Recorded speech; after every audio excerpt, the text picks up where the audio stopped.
Right, vriende, ek gaan vir jou nooi om vanmôre die woord van die Here saam met my oop te maak in die boek Ester. Nou, Ester is so half in die middel van die Bybel, in die Ou Testament.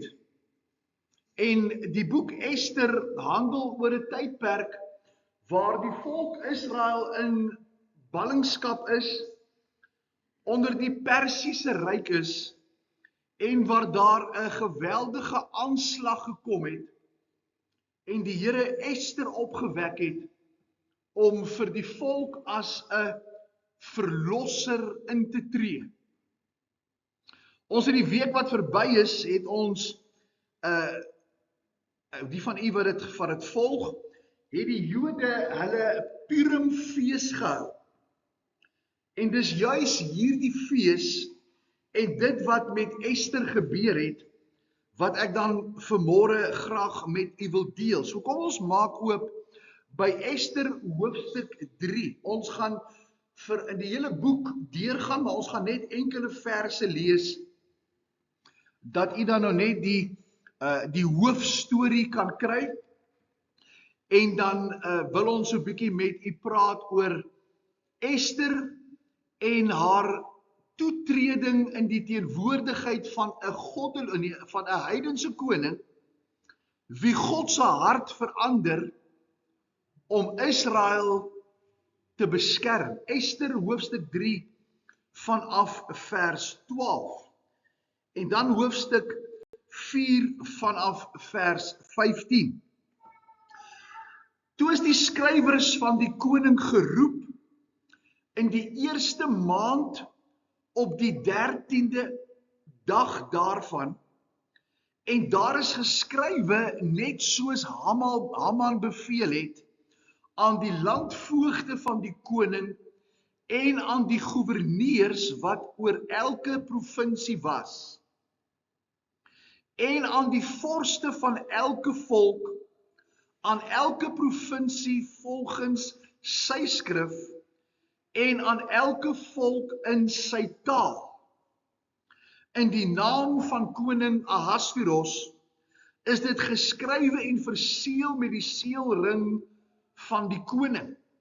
Met ander woorde, dis 'n wet wat die koning uitvaardig, wat stiptelik nagekom moes word. Vers 13. En briewe is gestuur met die hardlopers na al die provinsies van die koning, om al die Jode te verdelg, dood te maak en uit te roei, die seun sowel as die grysaard, die kleintjies en die vroue op een dag, op die 13de van die 12de maand, dit is die maand Adar, en om hulle besittings te buit. En dan hoofstuk 4 vers 15. Toe sê Ester dat hulle Mordegai moes antwoord, want Mordegai kom vra nou vir Ester, sy is die koningin saam met koning Ahasveros, wat gaan ons doen om hierdie aanslag te keer? En Ester sê vir Mordegai, gaan heen, versamel al die Jode wat in Susan te vind is, en vas julle om my ontwil, en julle moet nie eet en nie drink nie, 3 dae lank, dag en nag. Ek ook met my dienaresse sal net so vas, en so sal ek na die koning ingaan, wat nie volgens die wet is nie. En as ek omkom, dan kom ek om. En Mordegai het heen gegaan en gedoen net soos Ester hom opgedraai het. Hoofstuk 5 vers 1. Op die 3de dag na sy gevas het, het Ester haar koninklik aangetrek en gaan staan in die binneste voorhof van die paleis van die koning, teenoor die saal van die koning, terwyl die koning op sy koninklike troon sit in die koninklike saal teenoor die ingang van die saal. En net toe die koningin Ester in die voorhof sien staan, het sy genade in sy oë gevind en die koning het die goue scepter wat in sy hand was na Ester uitgesteek en Ester het nader gekom en die punt van die scepter aangeraak. Toe sê die koning vir haar, wat wil jy hê, koningin Ester? Of wat is jou versoek? Al was dit ook die helfte van my koninkryk, dit sal aan jou gegee word. Ons gaan net tot daar lees uit die woord van die Here. Nou, die Purimfees en Ester is 'n baie belangrike gebeurtenis en dis interessant dat dit juis in hierdie tyd is dat daar 'n inval van Israel en Amerika in Iran in die Midde-Ooste is en dat Iran dan op 'n groot skaal terugslaan en 'n hele klomp ander lande, Arabiese lande in die Midde-Ooste dan nou aanval. Ek wil nie na die profesie kyk, ek wil nie na enige van die profetiese dinge kyk en uitsprake maak, so wat daar nou alreeds, as u die media volg en dit daarna luister, daar nou talle slim ouens nou weer opstaan en baie belangrike dinge nou wil sê wat hulle in die Bybel lees wat nou plaasvind en selfs Jesegiel 38 en 39 en die einde van die wêreld nou hier aan koppel nie. Die Here het nie nodig om te wag vir 'n land om 'n ander land in te val om te kom nie. Maar dit is belangrik dat ons na hierdie dinge kyk en ek wil Ester dan nou as 'n karakter gebruik en dan die fees, omdat ons nou daarvan gehoor het, en so bietjie praat oor Ester en die stryd wat daar is tussen goed en sleg. En Ester dan die voorbeeld van iemand wat bereid is om te sterwe vir dit wat sy glo. En om in te staan soos wat Moses ingestaan het voor die Here op 'n stadium en gesê, Here, u kan maar my lewe neem as u net die volk wil spaar. 2 keer is daar volgens my, as ek na die Bybel kyk, ek wil die woord onkundig gebruik, maar dit skakel God nie uit nie. In onkunde sê Moses en sê Ester, dat ek is bereid om te sterf, dat die volk bewaar kan word. En dink ek nie hulle het besef wat hierdie impak sal wees van so 'n gebed nie.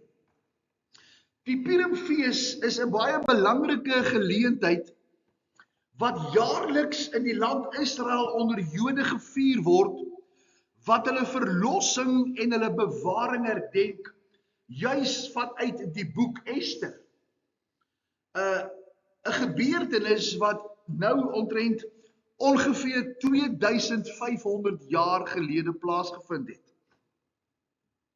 Dit was nog altyd die Arabiese lande en selfs die moslems se doelwit, saam met baie ander Noord-Afrika lande soos Libië, Ethiopië, Egipte op 'n sekere stadium, Jordanië, Sirië, die Palestynë, almal se fokus is om Israel van die aardbodem af te vee.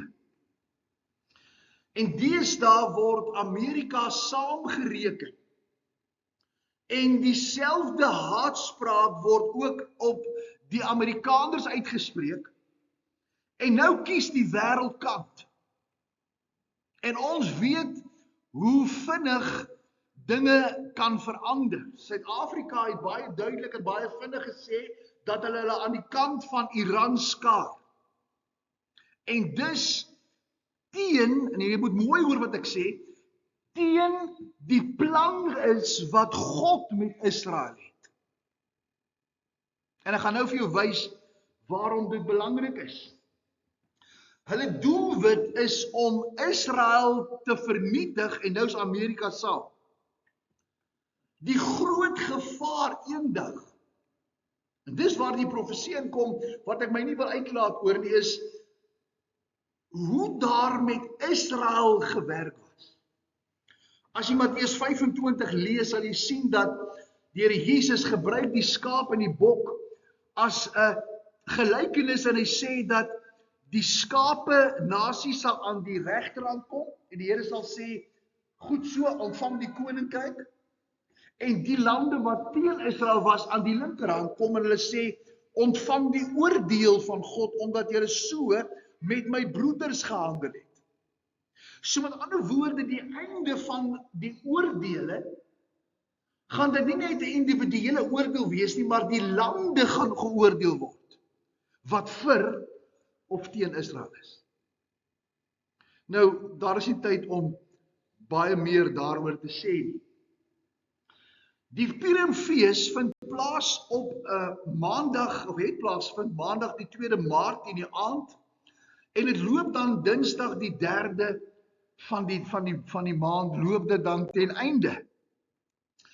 Die Purim is 'n Joodse vakansiedag, soos ons gesê het, wat die verlossing van die Jode van 'n koninklike doodsbevel vier.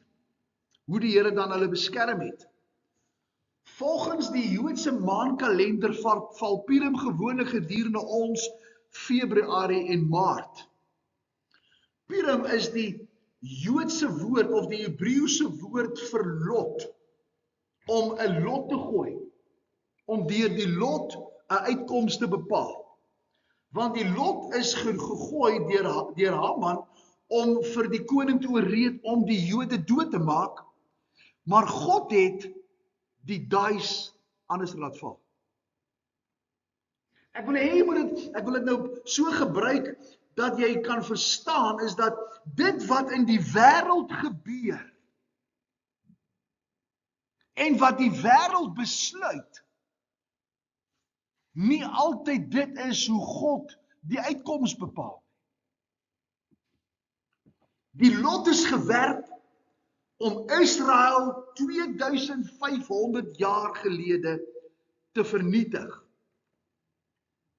God het besluit dat ek 'n dag bepaal het waar die nasies geoordeel word en waar Israel gered gaan word. En jy en ek het geen hand daar om dit te verander nie. Dis hierdie fees wat ons dan vanmôre by wil stilstaan vinnig, en as ons kyk na die betekenis, wil ek baie vinnig hier deurhardloop. Purim vind nie elke keer op dieselfde dag plaas nie, want ons sonkalender en hulle maankalender is nie altyd dieselfde nie, maar is gewoonlik op die 14de van Adar op hulle kalender, en is gewoonlik so aan die einde van Februarie of dan die begin van Maart by ons. Ek wil jou vinnige oorsig gee dat jy net so 'n prentjie kry. Wat het gebeur tydens die Purimfees? Die viering op 2 Maart 2026 sluit in die lees van die Magella, of dan die storie wat gelees word, en dit gaan gepaard met liefdadigheid, geskenke en met feeste. Die Magella wat gelees word, is die verhaal van koningin Ester en dit wat in daardie tyd gebeur het. En dan is dit baie keer nagemaak. En wanneer Haman se naam genoem word, dan word daar met ratels geslaan en geraas gemaak om sy naam uit te doof. Om dan hierdie verlossing dan nou te gedenk. Die kinders sou kostuums aantrek en dikwels hierdie speletjie sal hulle simboliseer om die gebeure oor te dra na die volgende geslag toe. Dan gaan dit oor die stuur van geskenke. En mense stuur gewoonlik 2 soorte kos of drank na vriende en na bure, sodat almal in hierdie fees dan kan deel. Die liefdadigheid is ook dan om geld vir ten minste 2 mense in in nood te gee. So, aan die ander woorde, dis 'n fees wat gepaard gaan met groot feesviering, en dan maak hulle sulke driehoekige koekies, wat hulle sê die ore of die hoed van Haman was, wat hulle dan nou opeet, om dan nou sy dood en sy neerlaag te gedenk. Die parades is vol lewe en daar's luide feeste en almal word bymekaar gebring om hierdie groot dag van die volk te gedenk. Kom ons gaan na die boek Ester toe. Ester is gebore met die Joodse naam Hadasha, 'n meisie in ballingskap. En net soos Daniël sien ons dat God mense op plekke bring. En hierdie keer 'n jong meisie wat nie weet hoekom sy daar is nie. Ook kon gesê het, soos wat ons baie keer sê, dat ons is so min en so minderwaardig in ons omgewing, ons het nie al daai gesag en ons kan nie veel doen om dinge te verander nie.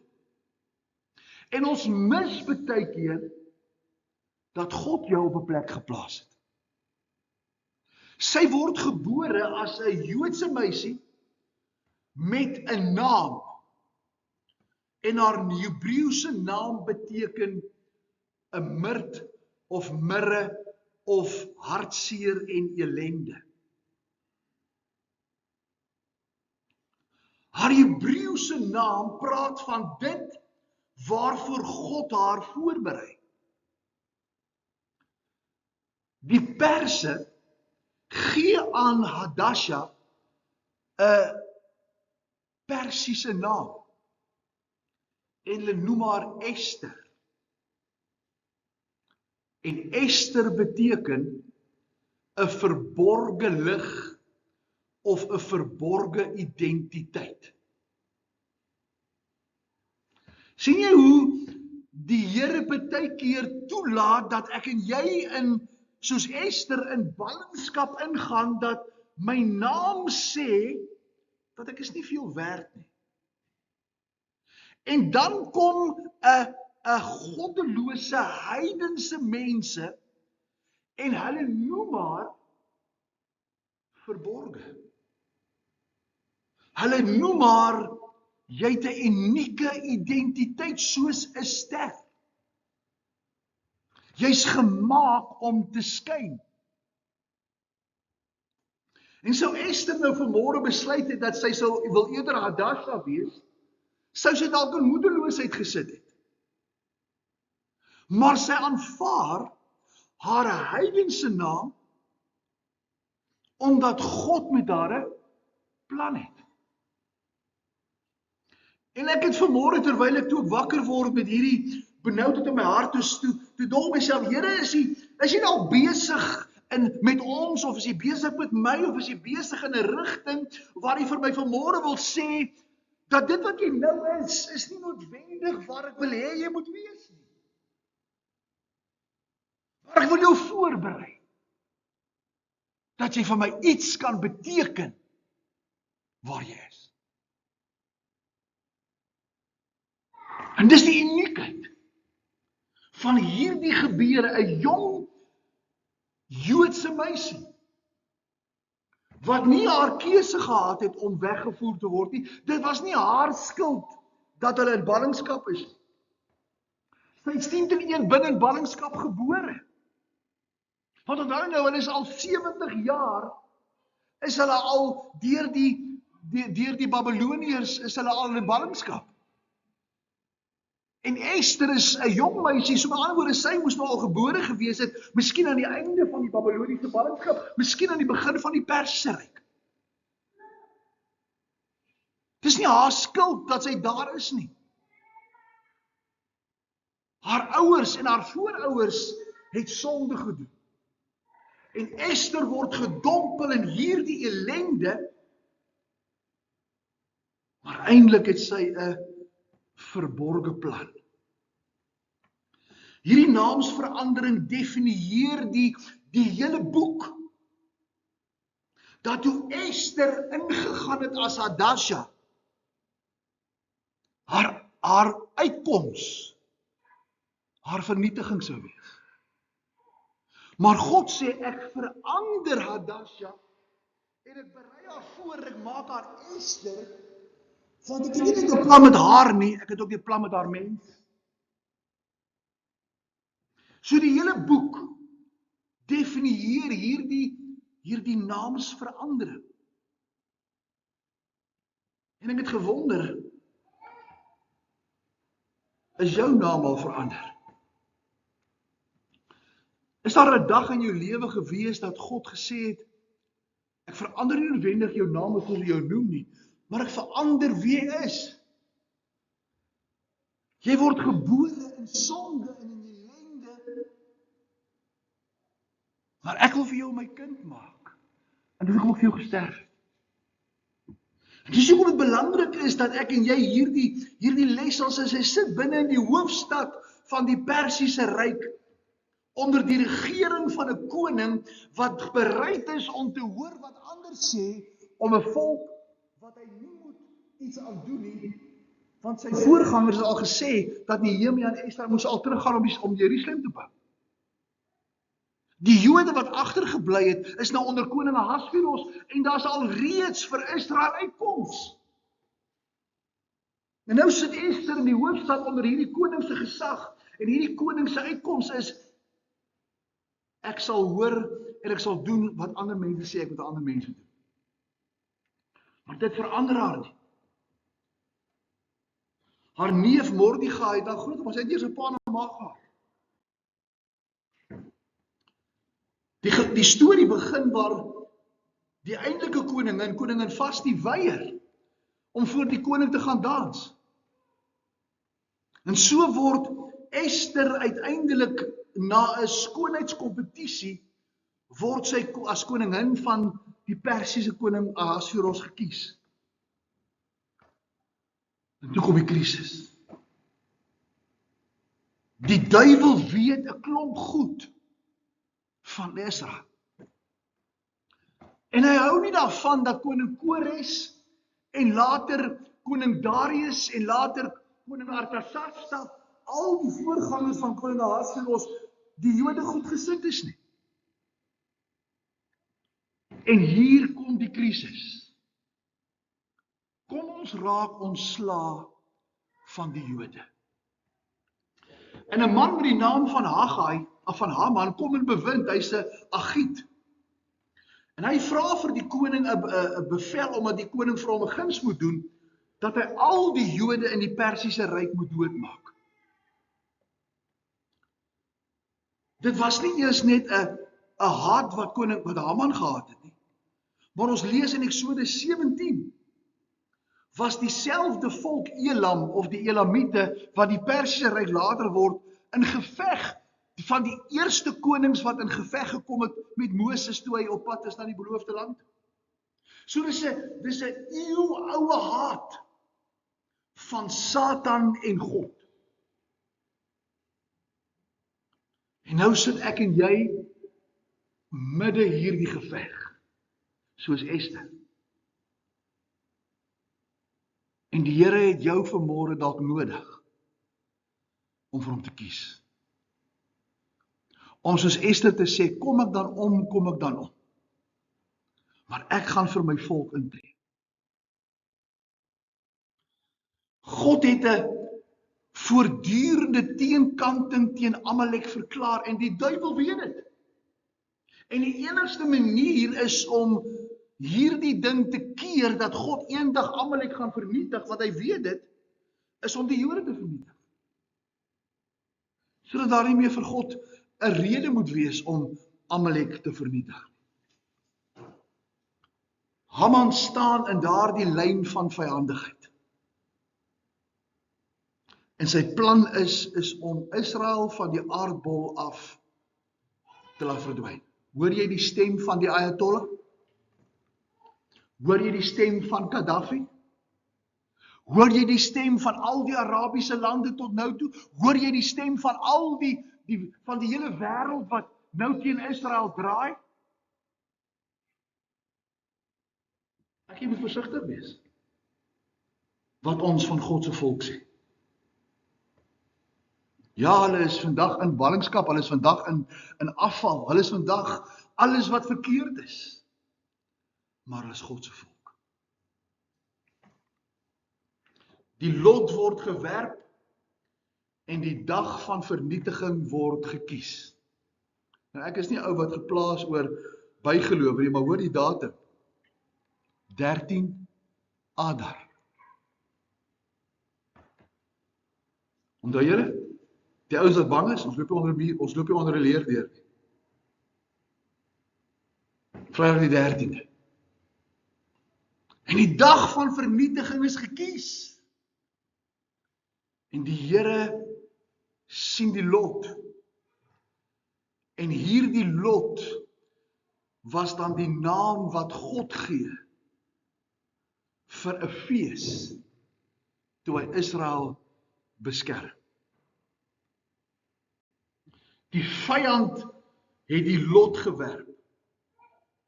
God beheer die uitslag. Ester staan nou voor 'n keuse om die koning te nader sonder om ontbied te word, kon haar dood beteken. Maar as ons gaan nou daar kom, maar ek wil dit noem hier, as ek dalk miskien dit mis, is dat Mordegai sê vir haar, dis maklik vir my om vir jou te sê, gaan na die koning toe, jy kan dalk sterwe. Dis maklik want ek word nie geraak nie. Maar hy sê vir haar, is dit nie dalk hoekom jy gebore is nie? Is jy nie dalk vandag hier, omdat dit die manier is, hoe jy dalk moet sterf nie, dat die koning kan hoor van die lot van Israel. En ek het vir die Here gesê in die week, Here, ek aanbid U, dat U bereid was soos Ester, om te kom, omdat U omkom, omdat U geskape was, vir die dag op Golgotha se kruis. En net soos Ester het Jesus nie gesê, ek gaan omdraai en ek gaan vir julle 'n ander uitkoms gee nie. Hy het gesê, kom ek om, dan kom ek om, want dis die enigste manier hoe my kind, wat in sonde vasgevang is, Haman en die koning kan se 13de van Adar kan mis. Hoe gaan ek die wêreld uit die hel uit hou? 13 Adar is die plek van eindbestemming. Hulle sou sterf. God sê, ek verander nie die datum nie, maar ek speel die speletjie anders. Ek gee vir julle die 14de van Adar, dat julle julleself kan verdedig. En nou, wat het gebeur op die 14de van Nisan? Die Here sê vir Moses, sê vir die volk in Egipte, julle moet 'n lam slag. Op die 14de van die maand. Julle moet sy bloed vat aan die deurposte en aan die bootdruppels smeer. En hulle moet in die huis die lam eet. Want ek gaan die verderwer deurstuur 13 Nisan. En as dit donker word 14 Nisan en jy's binne in die huis, gaan die verderwer nie in jou huis kom nie. En net soos die lam en net soos Ester het ons iemand wat vir ons gaan intree. En al beteken dit sy dood, al het dit Ester se dood beteken, was sy bereid om in te gaan. Die Persiese wet was absoluut, as die koning jou nie ontbied nie, sterf jy. Hier kom hy nou. Mordegai sê vir hom, wie weet, of jy net vir so 'n tyd na die koninkryk gekom het. Besef jy, Hadasha, dat jy dalk gebore is vir 13 Adar. Dat jy moet sterf, dis dalk jou skepingsdoel. Gaan doen dit. Jy sal die seën van die Here in jou lewe hê. Maar ons lees sy vas. Sy het versigtig opgetree. As jy verder lees, hou sy 2 baie strategiese bankette. Sy nooi eers die koning, en dan nooi sy vir Haman. En toe sy by die tweede banket kom, toe sê sy vir die koning, dis die man aan wie jy gehoor gegee het, dis die man wat se plan is om my en my volk te vernietig. So sy kom een kant op 'n plek waar sy nie net instorm en in paniek die koning vra, ag bewaar ons en beskerm ons nie, maar met 'n goed uitgewerkte, versigtige plan, dat wanneer sy moes kies, sy kon kies.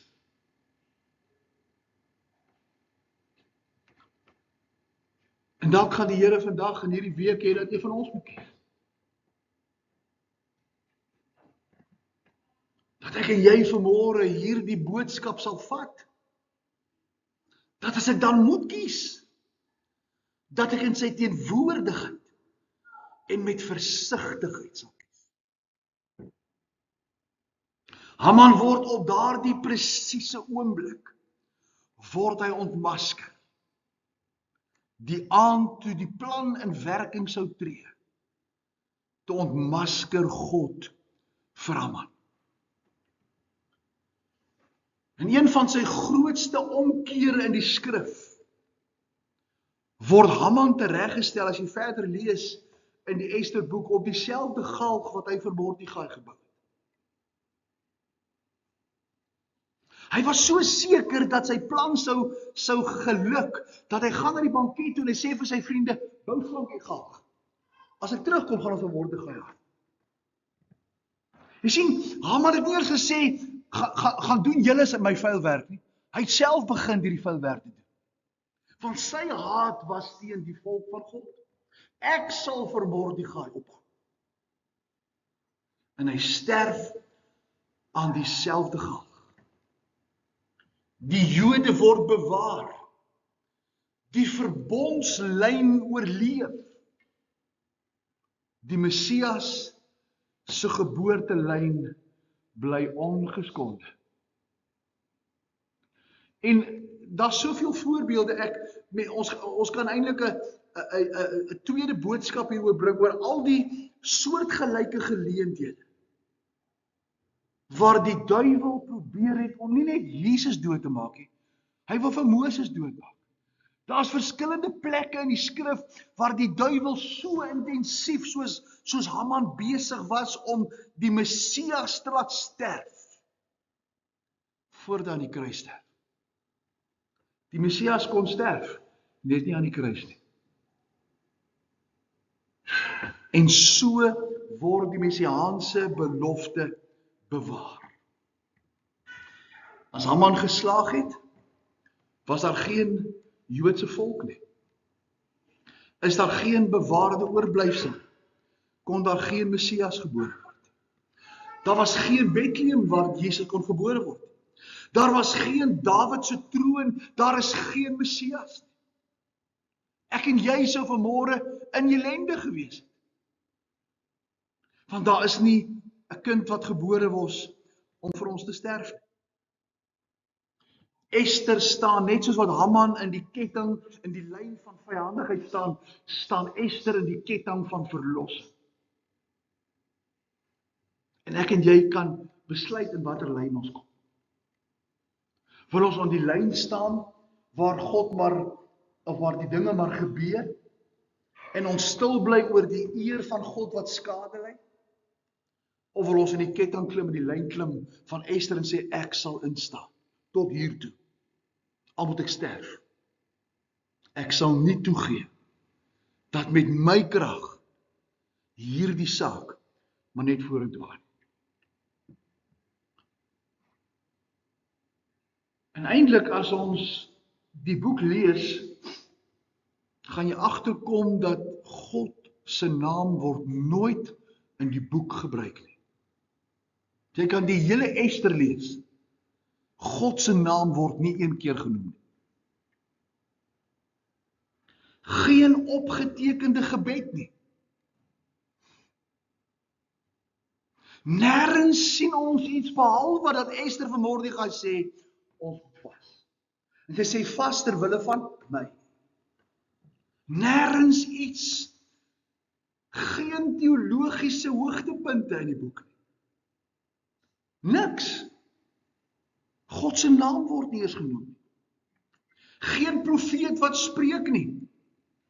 Daar gebeur geen wonderwerk nie.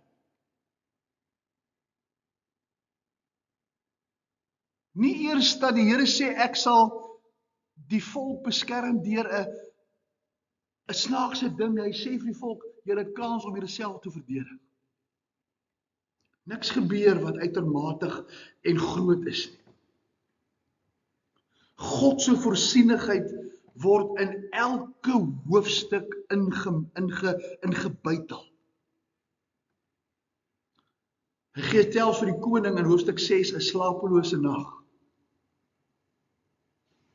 Herinner die koning aan 'n vergete daad wat hy vir Mordegai moes doen.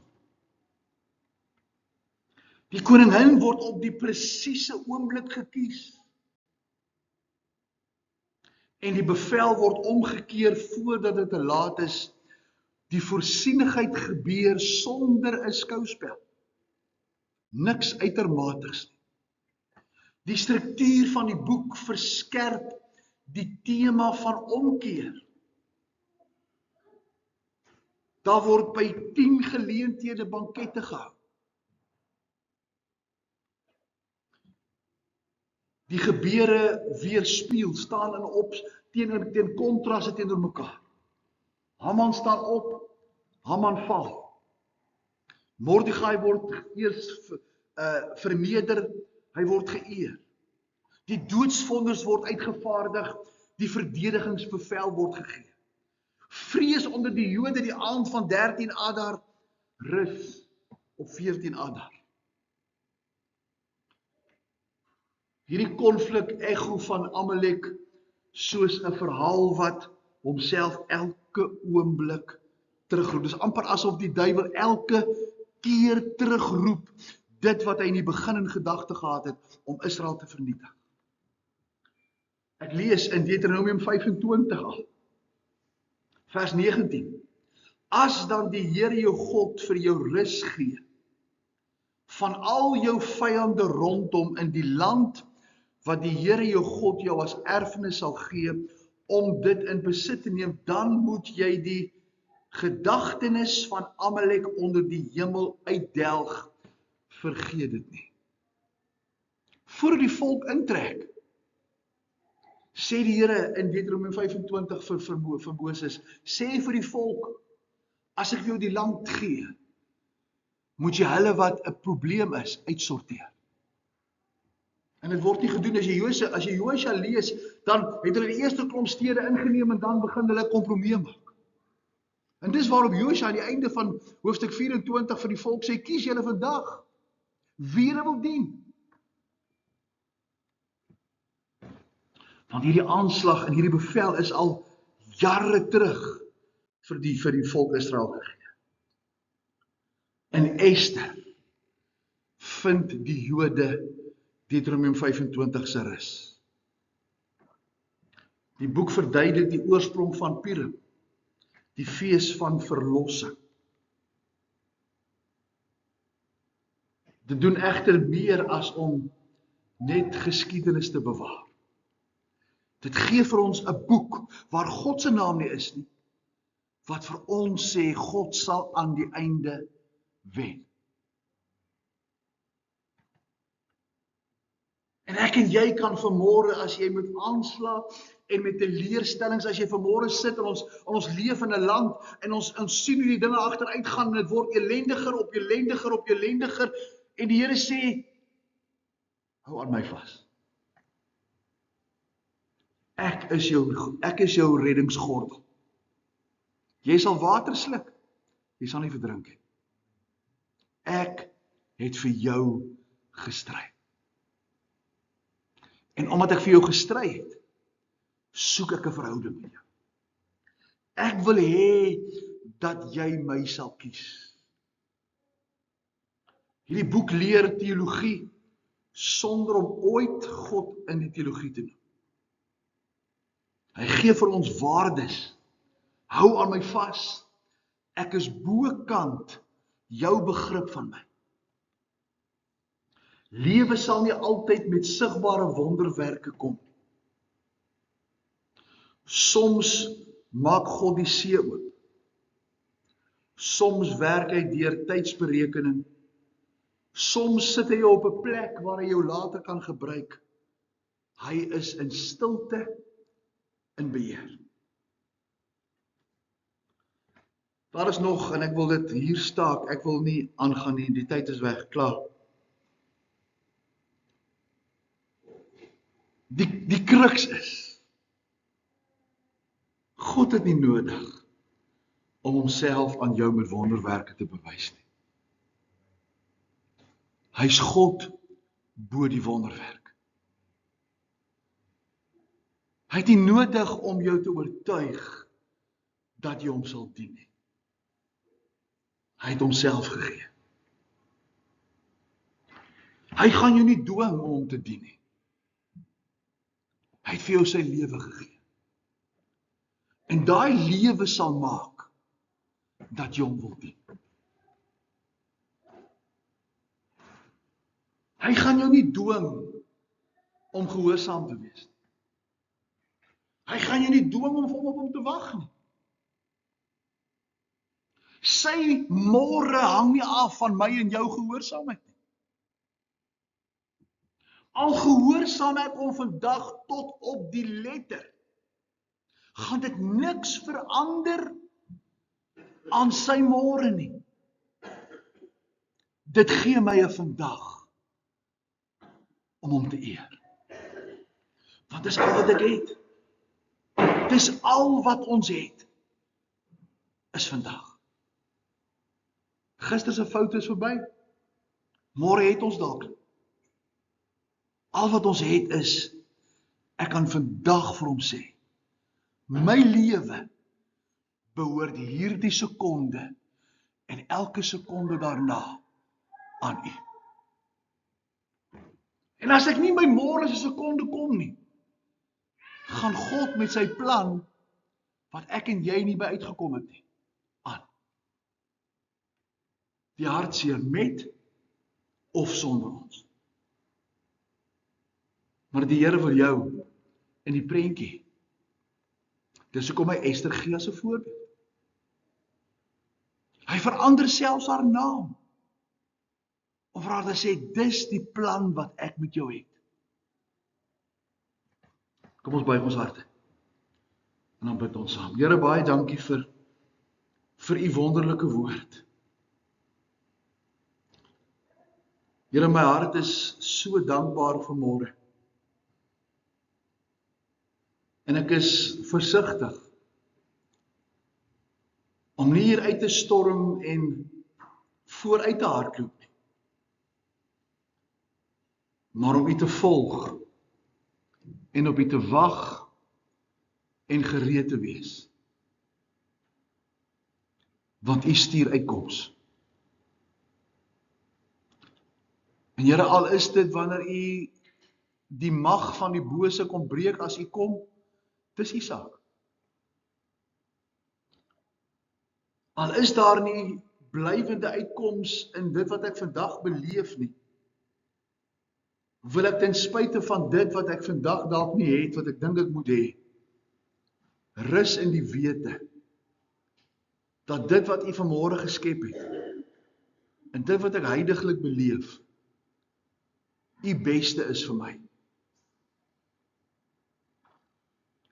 En Here, so te leef, dat ander kan sien, dat ek aan U behoort.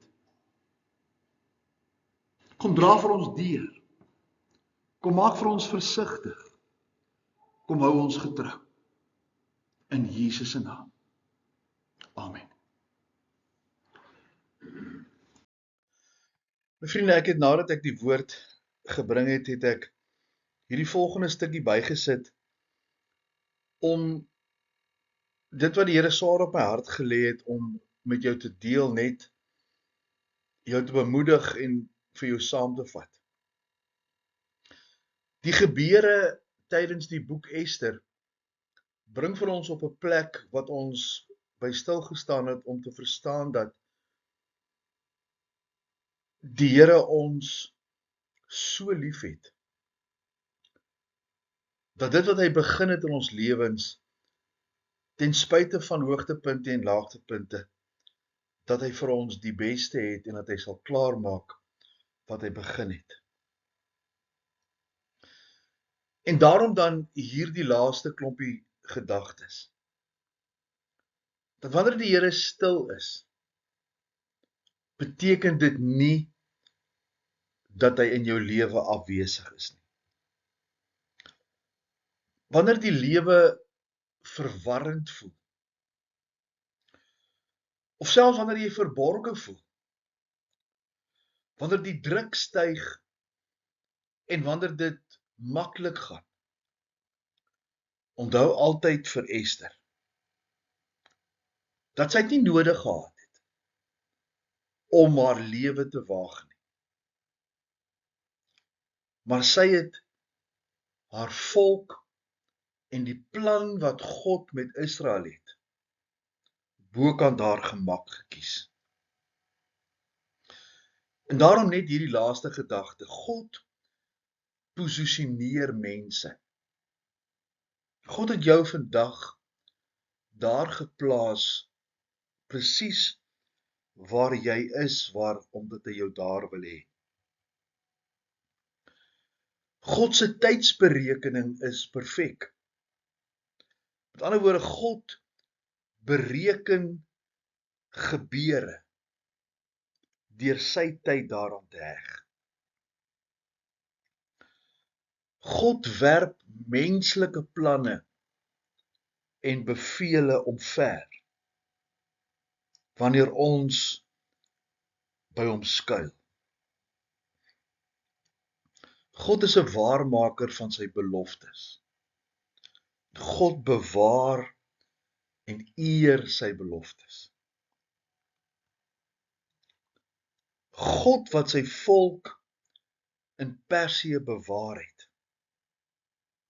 wil ek vandag vir jou sê, lewe en regeer steeds vandag. En maak nie saak wat jy beleef nie. Maak nie saak hoe ver hy vandag van jou voel nie. Maak nie saak hoe onmoontlik oorwinning is nie. Die koning het 'n bevel, 'n doodsbevel uitgevaardig. En God het besluit, ek sal dit anderster laat geskied, omdat ek in beheer is. Seën vir jou. En ek bid dat die Here vir jou met hierdie woord en met hierdie gedagte sal seën.